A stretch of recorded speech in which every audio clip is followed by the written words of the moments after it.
साथियों नमस्कार, स्वागत है आपका एक और इस नई वीडियो में और आप देख रहे हैं बिग इंडिया टीवी। 2024 के लोकसभा चुनाव में जिस तरह बहुजन समाज पार्टी को करारी हार का सामना करना पड़ा और बीएसपी की उस हार को लेकर देश का प्रत्येक बहुजन समाज का व्यक्ति अपने आप को शर्मिंदा करने लगा था।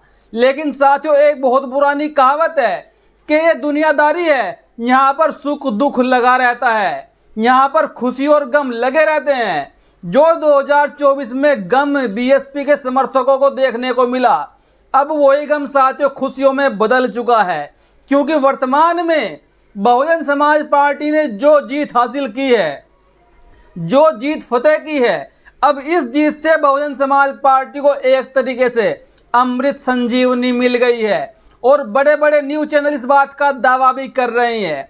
आपको पूरी खबर बताऊंगा विस्तार से, बने रहिएगा इस वीडियो में साथियों एंड तक। साथियों, अभी आपको पता है कि हमारे उत्तर प्रदेश में विधानसभा की 10 सीटों पर उपचुनाव होने वाला है और उपचुनाव जैसे कि होने वाला है और समाजवादी पार्टी और कांग्रेस दोनों पार्टियों के अंदर 2024 के चुनाव की जीत की जो खुशी समाई है, अब वो ढीली होना शुरू हो चुकी है, क्योंकि साथियों अब समय आ चुका है बहुजन समाज पार्टी को।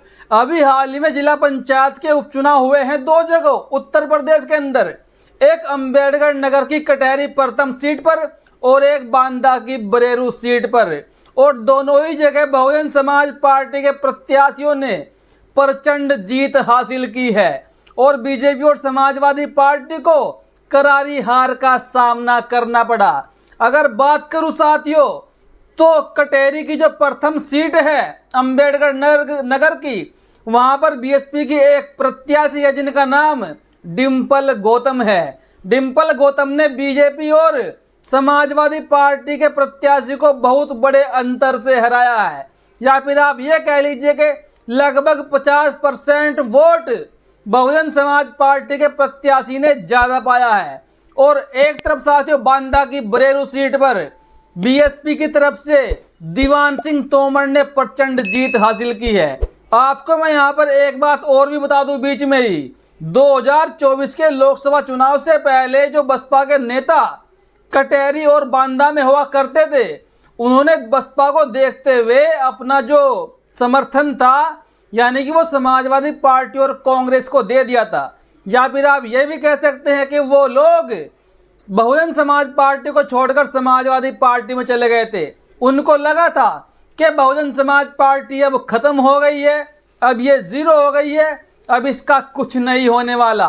लेकिन जो बहन कुमारी मायावती जी का हाथी जमीन पर दौड़ता हुआ दिखा, अब सारी की सारी पार्टियां बेचैन हो चुके हैं, सारे के सारे नेता हक्के वक्के रह चुके हैं कि आखिरकार कैसे बहुजन समाज पार्टी का हाथी जमीन पर दौड़ सकता है। लेकिन ये हकीकत है, अब बहन कुमारी मायावती ने जो निर्णय ले लिया है बहुजन समाज पार्टियों को बुलंदियों पर पहुंचाने का, उसकी शुरुआत जिला पंचायत के इन चुनावों से हो चुकी है। साथियों, मैं आपको एक सीट का आंकड़ा दे रहा हूं। कटेरी उपचुनाव से पहले हुए जिला पंचायत के उपचुनाव में बसपा प्रत्याशी श्रीमती डिंपल गौतम कटेरी प्रथम से जिला पंचायत सदस्य चुनाव जीती है।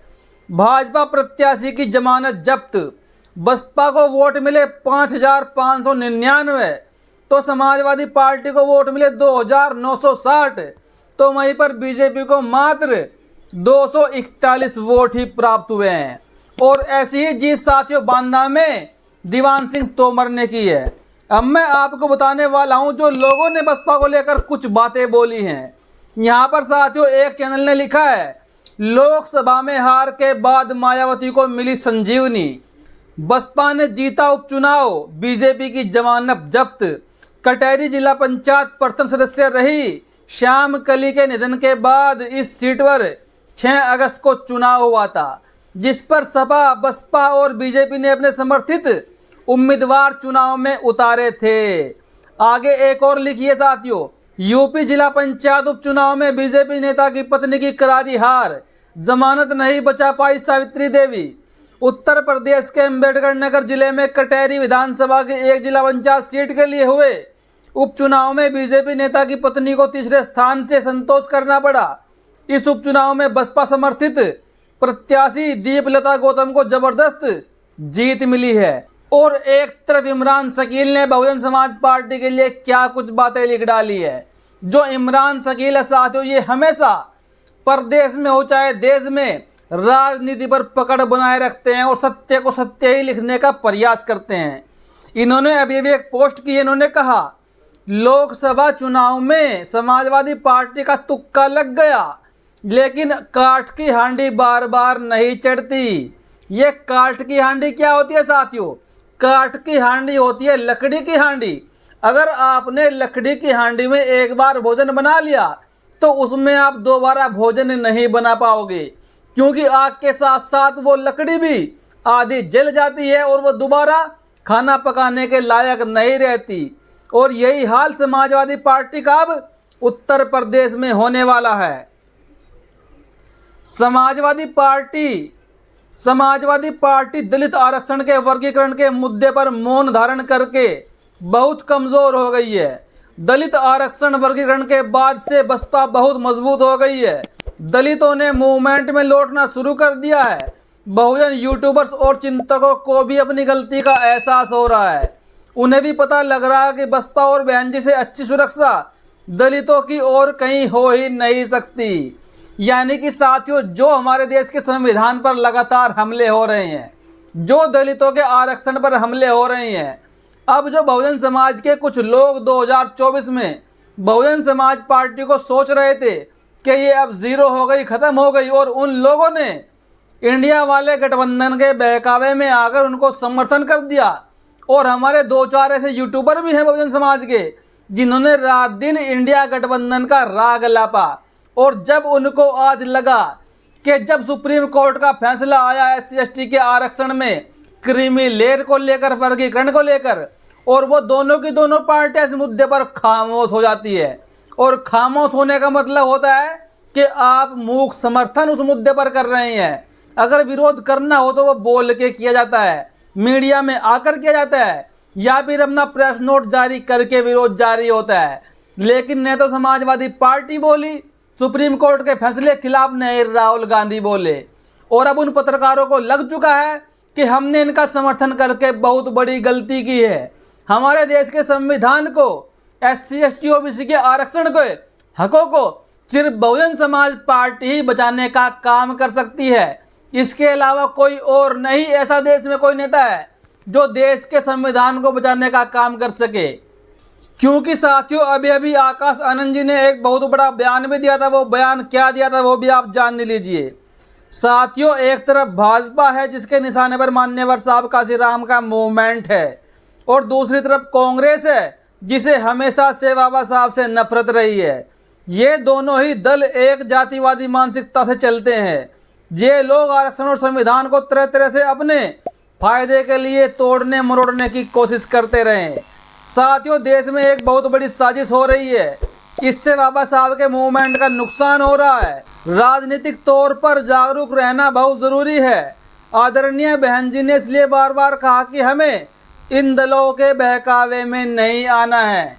यहाँ पर आकाश आनंद का कहना है कि एक तरफ तो बीजेपी है जो मान्यवर साहब काशीराम के मूवमेंट से नफरत करती है, उसको ख़त्म करना चाहती है, और एक तरफ कांग्रेस है जिसको बाबा साहब से हमेशा नफरत रही है। तो जाहिर सी बात है बाबा साहब के द्वारा बनाए गए संविधान से कितनी नफरत होगी। और इन दोनों पार्टियों ने हमेशा देश के संविधान को अपने अनुसार तोड़ने मरोड़ने की कोशिश की है, अपने फायदे के अनुसार। क्योंकि एकदम से मिटा तो नहीं पाएंगे, धीरे धीरे करके मिटाना चाहते हैं, और कुछ हद तक ये लोग अपने इस मकसद में कामयाब हो भी गए। लेकिन यहाँ पर आकाश आनंद का कहना है कि सिर्फ और सिर्फ देश में एक ही नेता है, और वो है बहन कुमारी मायावती जी, जो देश के संविधान को बचा सकती है, देश में पिछड़ों दलितों के आरक्षण को बचा सकती है, और मुस्लिमों के हिस्से की भी उनका हक दिला सकती है।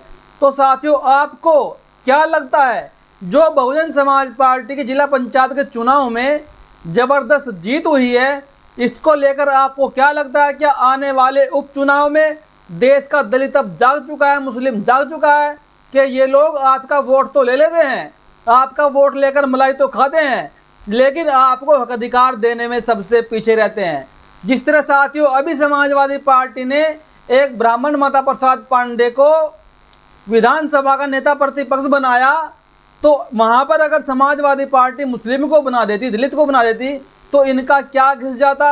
अब मुस्लिम और दलित पूरी तरह समझ चुका है कि ये लोग सिर्फ लुभावने वादे करते हैं और जब वोट लेने का दौर होता है सिर्फ उसी समय बाबा साहब को याद करते हैं, संविधान को याद करते हैं और मुस्लिमों को याद करते हैं, वरना उसके अलावा ये कुछ भी देना नहीं चाहते।